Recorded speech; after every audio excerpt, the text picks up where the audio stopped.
el desenvolvimiento del diálogo. Fijaciones. Defectos. Dolores físicos. Deformaciones. Mutilaciones. Poco a poco, el diálogo va desenvolviéndose, a partir de una especie de monólogo, pues, al principio, como vimos, es necesario dejar al espíritu hablar, para que informe sobre sí mismo, lo que acaba aconteciendo. Muchos lo hacen al principio, diciendo prontamente a qué vinieron, y lo que pretenden. Mismo a estos, no obstante, es preciso dejar hablar, a fin de aproximarnos al centro de sus problemas. Otros son más bien artificiosos. Usan de la ironía, huyen a las preguntas, respondiéndonos con otras preguntas, o con sutiles evasivas, que nada dicen. Es común intentar envolver a todo el grupo en la conversación. Varias artimañas son empleadas para ese fin. Dirigen preguntas a los demás circunstantes. Dicen chanzas, para provocar la risa. Intentan captar la atención por medio de gestos y toques, en los brazos o en las manos de los que están más próximos. Ensayan la inducción hipnótica o el pase magnético. Mucha atención con estos artificios. Ellos traen en sí una sutileza peligrosa y envolvente, pues constituyen una técnica de penetrar el psiquismo ajeno. Un compañero esclarecido y experimentado que, del mundo invisible, nos orientaba, acostumbraba siempre dar una palabra inicial, de estímulo y ánimo, para las arduas tareas que nos esperaban cada noche, todas las semanas.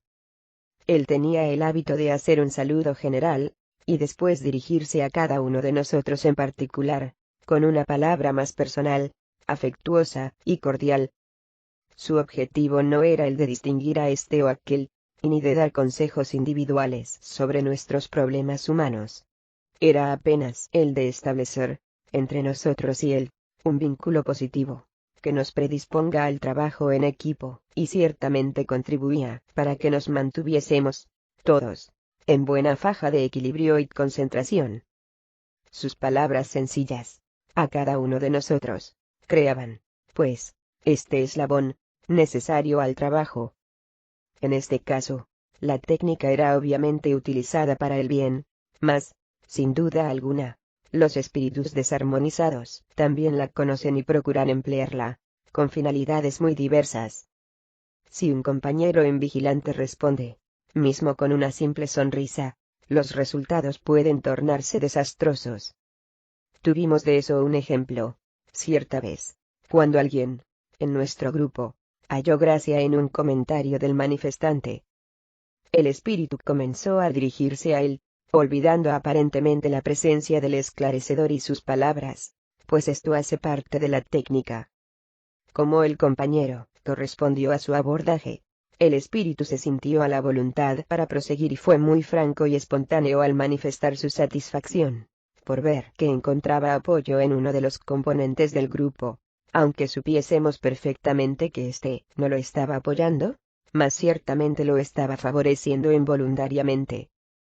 Sintióse fortalecido, y dijo, mismo, tras largo tiempo de conversación, que no se retiraba. Esta es otra técnica intimidadora, que aún estudiaremos con la clara intención de desarmonizar al esclarecedor, que quedaría hablando solito. Hay, pues, excelentes razones para mantener como regla, de rarísimas excepciones, el principio de dejar que apenas hable el esclarecedor con el manifestante. Es a través de aquel que actúan los espíritus orientadores, que quedarían con su esfuerzo dispersado si tuviesen que dar atención y actuar, vía intuición, sobre todos los componentes del grupo incumbidos o autorizados a hablar con el espíritu. El esclarecedor tiene que estar, así, bien atento a sus compañeros encarnados, en torno de la mesa, mediums o no, para que se mantengan firmes en sus posiciones, lo que es importante para el desenvolvimiento de las tareas. Estos compañeros no deben encerrarse en la indiferencia, en cuanto a lo que pasa, pues prestan su apoyo vibratorio silencioso al esclarecedor. Mas no deben cometer la equivocación de envolverse en la conversación, al punto de, mismo mentalmente, interferir en el difícil diálogo que el esclarecedor está intentando establecer, para investigar el armazón psicológico y moral de su interlocutor invisible. A veces, los circunstantes encarnados, no bien afinizados efectivamente con el esclarecedor, pueden introducir peligrosos factores de desagregación en el grupo, si persisten en acompañar mentalmente al esclarecedor, con su sentido crítico imprudente, imaginando lo que dirían en tales circunstancias. Los espíritus manifestantes tienen, frecuentemente, condiciones de captarles el pensamiento, y, si lo hicieran, ciertamente sacarían partido de la discrepancia, aunque ella quede sin manifestar. Por eso, tantos insiste en la importancia de la fraternidad, entendimiento y comprensión entre todos los componentes del grupo encarnado. No es que el esclarecedor sea infalible, perfecto, ni que esté siempre seguro, y con la razón, mas él precisará del apoyo y de la comprensión de sus compañeros, aunque haya hablado.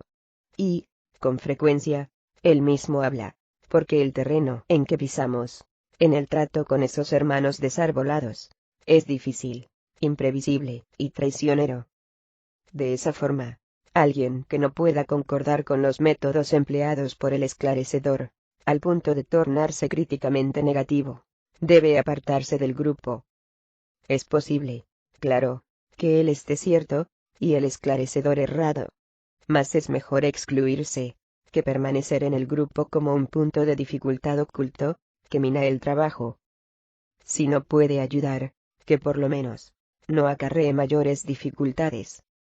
Si él estuviera seguro, en la manera de apreciar el trabajo del esclarecedor, y éste no poseyera, así, condiciones para su tarea, las cosas se encaminarán para un desecho natural. Si apenas critica, y no concuerda en razón de distorsiones de su propia psicología, entonces nada tiene a contribuir de bueno para el grupo y podrá acarrearle considerable daño. Recordemos, pues, la utilidad de la regla que recomienda que apenas el esclarecedor hable con el espíritu manifestante. Es común que éste procure burlar la norma, intentando arrastrar a otros miembros del grupo al debate. A ellos, les conviene la generalización de la conversación, que aparta al esclarecedor, y lo coloca más o menos al margen, en una técnica muy sutil de desarmonización. Bajo condiciones especiales, entre tanto, es posible que ocurra la necesidad, o la conveniencia de hablar a alguien más. Puede ser, por ejemplo, que alguien, en el grupo, tenga cualquier problema personal con el espíritu manifestante, y se sienta fuertemente impelido a decirle una palabra de conciliación, hacerle un pedido de perdón, un gesto de fraternidad más objetivo, más allá del pensamiento. También puede acontecer que el espíritu manifestante sienta real necesidad de una palabra directa, con alguien presente que, por amarlo particularmente, puede ayudar a despertarlo, con la emoción de una voz que hace mucho no oye, o con un gesto que le recuerde con nostalgia. En casos así, el esclarecedor juzgará, según su intuición o la instrucción de los mentores, permitiendo que otra persona hable al espíritu. Claro que, mismo así, debe continuar atento, siguiendo con extremo cuidado el diálogo, para retomarlo cuando juzgue necesario, porque cabe a él la responsabilidad por ese aspecto de la tarea. Es él quien está preparado para ella, en vista de sus ligaciones con los compañeros espirituales, a través de los dispositivos especiales a que nos referimos anteriormente, en este libro. Fuera de esos casos, que insistimos en calificar de excepcionales, debe prevalecer la regla general del silencio y de la sustentación psicológica a los médiums y al esclarecedor. Otra norma subsidiaria: los circunstantes, como componentes encarnados del grupo, vigilen bien sus pensamientos. Manténganse atentos al diálogo, mas no se envuelvan en él, ni por palabras inarticuladas, o sea, de pensamiento. Cuando eso pasa, la conversación prosigue. Aún no dispone el esclarecedor de elementos suficientes para formular un juicio acerca del caso que tiene delante de sí. Tal vez ya sabía, por ejemplo, a qué vino el espíritu, o sea, descubrió la razón por la cual fue traído al grupo. Estamos intentando, digamos, sustraer, de su influencia obsesiva, a alguien que nos pidió ayuda. mas es preciso saber por qué él o ella persigue al compañero encarnado. ¿Cuál es la ligación con el obsesado? ¿De dónde viene, en el tiempo y en el espacio, el choque que se creó entre ellos? En suma, ¿cuáles son las fijaciones del espíritu? Todo proceso obsesivo tiene su núcleo traición, venganza, expoliación, desamor.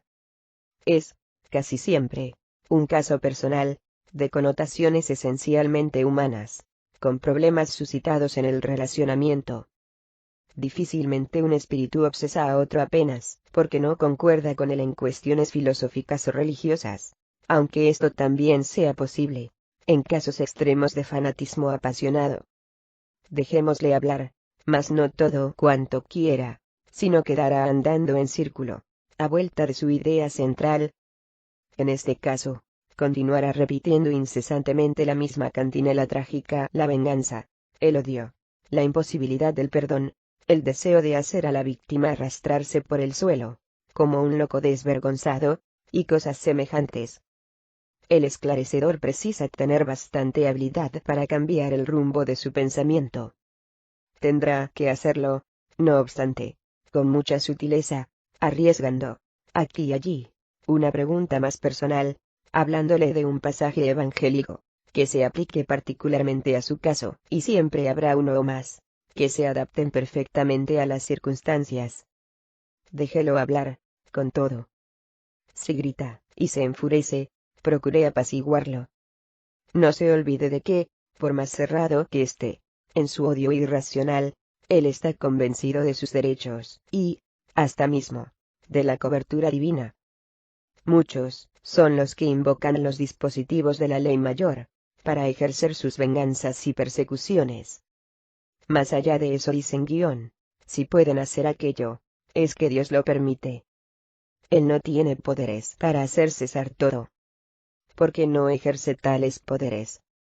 Atención, pues, para esas ideas fijas. Por más vueltas que dé el espíritu, mismo con la intención consciente de ocultar su motivación, él no conseguirá eso por mucho tiempo. Entre tanto, es preciso ayudarle a romper el terrible círculo vicioso en que se debate. Mire bien, ayudarle a romper, no romper, arrancarle a la fuerza. Él tiene que salir con su propio esfuerzo. Ayudar a hacer no es lo mismo que hacer, por los otros, aquello que les compete realizar. Por otro lado, la fijación es, a veces, tan pronunciada y tan absorbente, que el espíritu no tiene condiciones, siquiera, de oír al esclarecedor, o, por lo menos, no de reaccionar de manera inteligible a lo que éste le dice. Esto no significa que el esclarecedor debe callarse. Continúe hablándole, que las palabras irán insensiblemente depositándose en él, aunque él parezca no oír, y eso ocurre, también, en ciertos casos. Su propio espíritu siente las vibraciones fraternas que sustentan las palabras. Si es que el esclarecedor siente realmente lo que habla, o, mejor aún, habla lo que de hecho siente. Aguárdese, pues, el momento de ayudarle a salir un poco de sí mismo. Tiene que haber, en su memoria, otros recuerdos, otros sentimientos, y hasta mismo otras angustias, más allá de aquella que constituye el núcleo de su problemática. Coloque, de vez en cuando, una pregunta diferente, procurando atraerlo para otras áreas de su memoria. Como, por ejemplo, ¿tuvo hijos? ¿Qué hacía para vivir? ¿Cree en Dios? ¿Dónde vivió? ¿Cuándo aconteció el drama? ¿Tiene noticias de amigos y parientes de aquella época? Está claro, no obstante, que esas preguntas no deben ser hechas en una especie de bombardeo o de interrogatorio. A nadie le gusta someterse a indagaciones íntimas. Con frecuencia, los manifestantes reaccionan, preguntando si están siendo forzados a procesos inquisitoriales. O, simplemente, se niegan a responder. O dan respuestas evasivas. O, responden. No siempre estarán prontos para ayudarnos a ayudarlos, tras los primeros contactos. El proceso puede alargarse por mucho tiempo, hasta que adquieran confianza en nosotros, y en nuestras intenciones. El objetivo de las preguntas no es, obviamente, el de satisfacer una curiosidad malsana, y, por eso, deben limitarse a conducir la conversación, suministrándole puntos de apoyo, sobre los cuales ella pueda expandirse, a fin de apartar el pensamiento del comunicante, aunque temporariamente, del núcleo central que lo bloquea, y le impide hasta mismo de buscar la salida de aquel círculo de fuego y lágrimas en que se encerró inadvertidamente. No nos olvidamos, con todo, de que espontáneamente él no saldrá, no porque no quiera, mas porque no sabe. Su venganza es la propia razón de ser de su vida. ¿Cómo va a entregarla a alguien a un desconocido enredador, como el esclarecedor a cambio de una realidad penosa, que es aquel momento patético en que él descubre que la causa de su dolor está en sí mismo, y no en la persona que él persigue y odia? Más allá de las fijaciones penosas, los espíritus perturbados acostumbran presentar defectos, bajo la forma de gestos y contracciones, o, aún, mutilaciones y deformaciones periespirituales. Es cierto que todo eso está ligado al problema interior que los atormenta. Ya tuvimos oportunidad de observar esos pormenores, aparentemente irrelevantes, de muchas maneras y bajo variadas condiciones. Vamos a algunos ejemplos. Cité en otro lugar, en este libro, el episodio del pobre hermano que tenía un brazo paralizado. Noté que durante el diálogo él no movía aquel miembro. ¿Por qué sería? En el momento en que me pareció oportuno, sin precipitación, le pregunté qué pasaba con su brazo. Él no quiso decir. O, probablemente, no sabía conscientemente la razón, porque acostumbra a funcionar, en estos casos, un mecanismo de defensa, que parece construir una barrera a nuestra costa, para llevarnos a un conveniente olvido del pasado. Simplemente olvidamos las causas que nos llevaron a aquella situación, para poder fijarnos en el objeto del odio y de la venganza. No sé, de seguro, si él sabía la razón de la parálisis de su brazo. Si la sabía, intentaba ignorarla. Cuando me propuse a curarlo por medio de pases, él se negó, sin mucha convicción, diciendo que, si quedase curado, sería apenas para tener un brazo más para empuñar el látigo. Mismo así, me levanté, oré y le di pases a lo largo del brazo inmovilizado, y vi que luego reaccionaba, sintiendo el impacto de los fluidos que lo alcanzaban. Y, realmente, quedó bien, volviendo a mover el brazo. Solo entonces, por lo que parece, fue posible liberar su mecanismo de censura, y él se recordó de la escena de un pasado distante, cuando sacrificó, a puñal, a la esposa y a los hijos, que él acreditaba no fuesen suyos, pues hallaba que ella lo había traicionado. Expuesto el centro del problema, su drama se resolvió. Otro sentía, aún, el dolor agudo de una lanza que lo penetrara hace siglos, cuando terminó una existencia de inconcebibles desatinos. Continuaba preso en el lugar donde ejerciera un poder ilimitado, a oír los comentarios de visitantes y turistas sobre sus propias atrocidades. Un tercero tenía la voz ronca, sería un antiguo cáncer, y casi inaudible. Su cura, por medio de pases, lo llevó a un examen no menos apasionado de la figura de su esclarecedor, que él llamara hasta puerco. Otro compañero desorientado conservaba fea cicatriz sobre el ojo derecho, porque ella le daba una apariencia terrible, que atemorizaba a aquellos a quien él quería perseguir y afligir. En una oportunidad, tuvimos también el caso, intensamente dramático, de un pobre sufridor, guillotinado en Francia, durante la Revolución. Desde entonces, según apuramos enseguida, traía la cabeza separada del cuerpo, en la mano derecha, cogida por los cabellos. El diálogo inicial fue difícil, pues convicto de que estaba sin cabeza, él no tenía condiciones de hablar. Con esfuerzo, no obstante, lo fue convenciendo de que podía hablar a través del medium. Vivía aterrorizado ante la idea de perder de vista la cabeza y nunca más recuperarla. Mientras la tuviese allí, a mano, aunque cortada, alimentaba la esperanza de reponerla en su lugar. Esto fue posible hacerlo, con la gracia de Dios. Oramos y le dimos pases. Súbitamente, él sintió que la cabeza volvía a su posición correcta. Loco de alegría, él se apalpaba, y solo sabía repetir, ella está aquí. Ella está aquí, y verificaba, con la punta de los dedos, toda la anatomía facial y craneana, los ojos, la nariz, la boca, las orejas. Estaba todo allí. Y decía, puedo hablar. Estoy hablando. Quería saber quién hiciera el milagro de pegar la cabeza nuevamente en el lugar propio. En cuanto a lo que le ocurría, no acreditaba que Dios lo hubiese hecho para castigarlo, pues Dios no permitiría que un hombre andase sin cabeza por tanto tiempo. Lo llevó cautelosamente para una introspección, intentando hacer que él encuentre en sí mismo la razón de su espantoso sufrimiento. Le explicó que vivimos muchas existencias, aunque las olvidamos. En alguna de sus vidas anteriores él encontraría la explicación. Probablemente, le digo, usted andó también cortando la cabeza de alguien. Es verdad, eso. Él se recuerda, ahora, que eran infieles a Jehová, y, después de condenados, él los ejecutaba.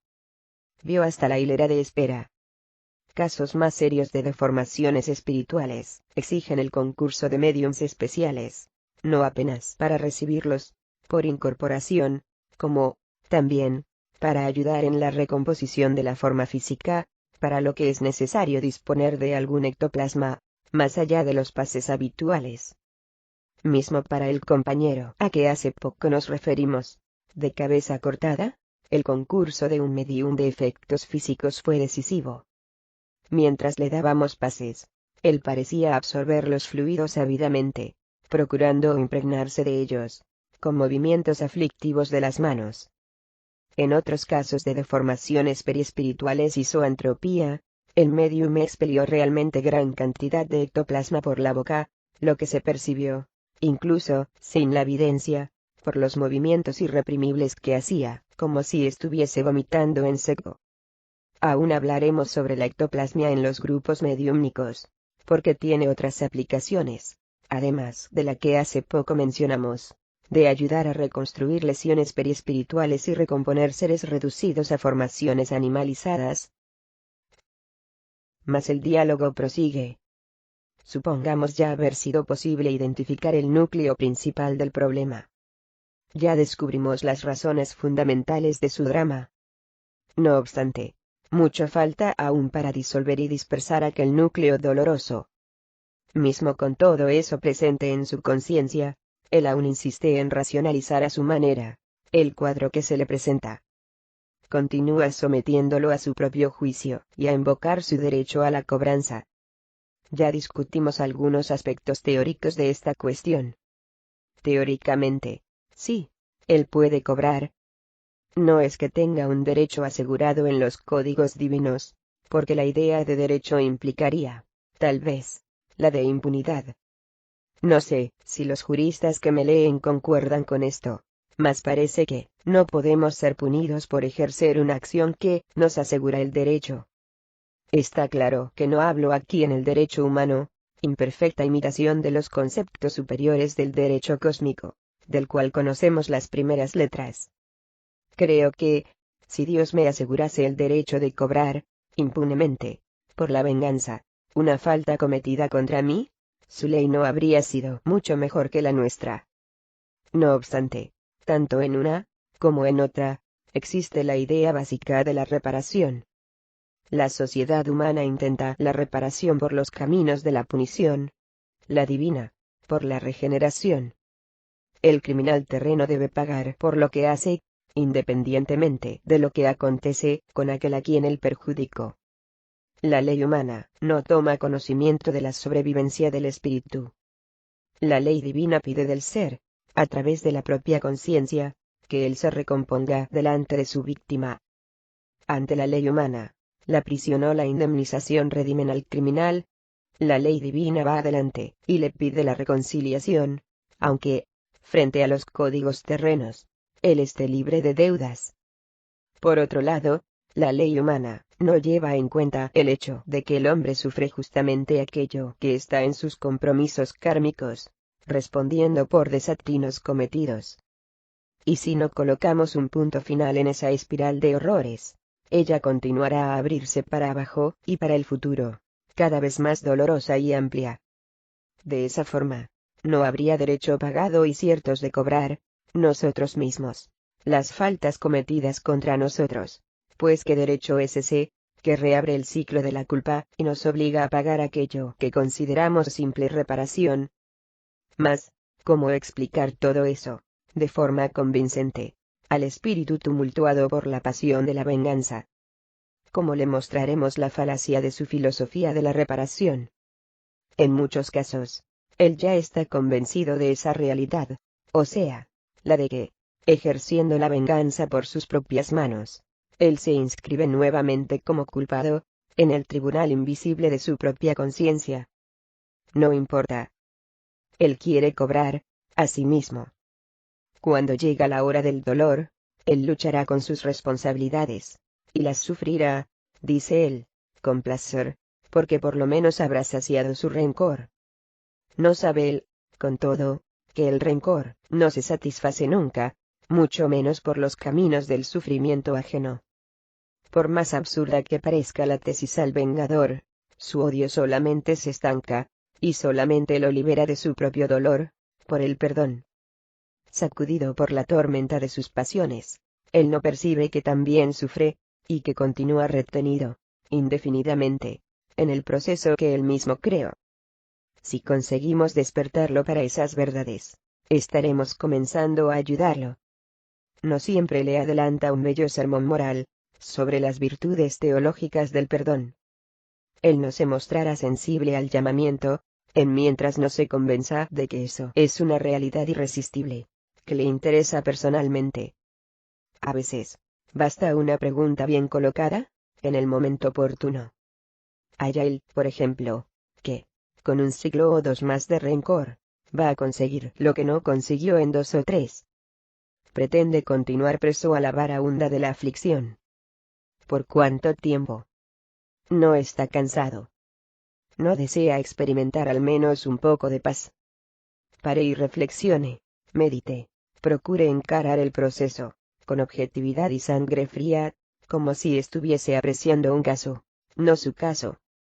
Porque mantener dos espíritus amarrados, vida tras vida, alternándose en las posiciones de perseguidor y perseguido.